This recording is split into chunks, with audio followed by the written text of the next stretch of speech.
Berkebun tanaman organik akan sangat menguntungkan Anda dan keluarga. Hasil panennya akan lebih menyehatkan dan aman untuk dikonsumsi. Jika ingin menanam sayuran di rumah, akan lebih baik Anda menggunakan media tanam organik. Sebab tanaman memenuhi sebagian besar kebutuhan nutrisi melalui media tanamnya. Media tanam juga berfungsi untuk memenuhi kebutuhan oksigen sehingga akar tanam bisa tumbuh dengan sehat. Media tanam yang bagus harus memiliki sifat-sifat fisik, sifat kimia, dan sifat biologi yang sesuai dengan kebutuhan tanaman. Berikut 5 syarat yang harus dipenuhi media tanam yang bagus. Menyediakan ruang tumbuh bagi akar dan sanggup menopang tanaman. Media tanam harus gembur sehingga akar tanaman bisa tumbuh baik dan sempurna, tetapi masih cukup solid memegang akar dan menopang batang agar tidak roboh. Akar tanaman akan tumbuh subur, tetapi tanaman akan terlalu mudah roboh dan terlepas jika media tanam terlalu gembur. Media tanam yang terlalu padat dan solid menyebabkan akar kesulitan untuk tumbuh sehingga tanaman menjadi kerdil. Memiliki porositas yang bagus. Media tanam yang bagus harus mampu menyimpan air dan menyediakan oksigen bagi pertumbuhan tanaman.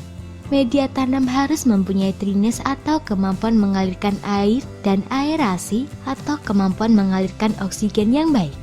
Media tanam harus bisa mempertahankan kelembapan tanah tetapi harus bisa membuang kelebihan air. Media tanam yang poros mempunyai rongga kosong antar materialnya agar bisa ditembus air sehingga air tidak tergenang di dalam pot atau polybag.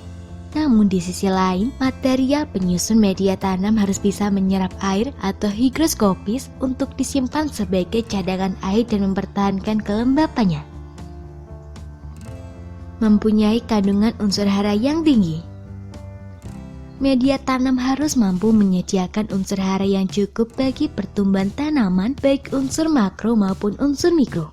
Ketersediaan unsur hara di dalam media tanam sangat menentukan produktivitas dan kualitas tanaman yang akan dihasilkan.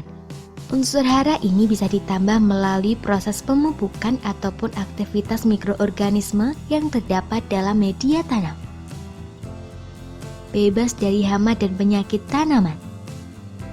Media tanam yang bagus harus steril dan bebas dari hama dan penyakit. Bahkan jika memungkinkan, media tanam harus bersih dari benih gulma dan tanaman pengganggu lainnya. Bibit hama dan penyakit tanaman yang terkandung dalam media tanam dapat tumbuh dan berkembang yang menyebabkan kerusakan bahkan kematian pada tanaman. Mengandung mikroorganisme bermanfaat. Media tanam yang bagus harus mempunyai kandungan mikroorganisme tanah yang sangat bermanfaat bagi tanaman seperti mycorrhiza, trichoderma, rhizobium, dan lain-lain. Mikroorganisme ini sangat membantu menjaga keseimbangan biologis di dalam media tanam. Semoga informasi tersebut dapat bermanfaat. Jangan lupa untuk klik subscribe untuk mengetahui video terbaru dari kami.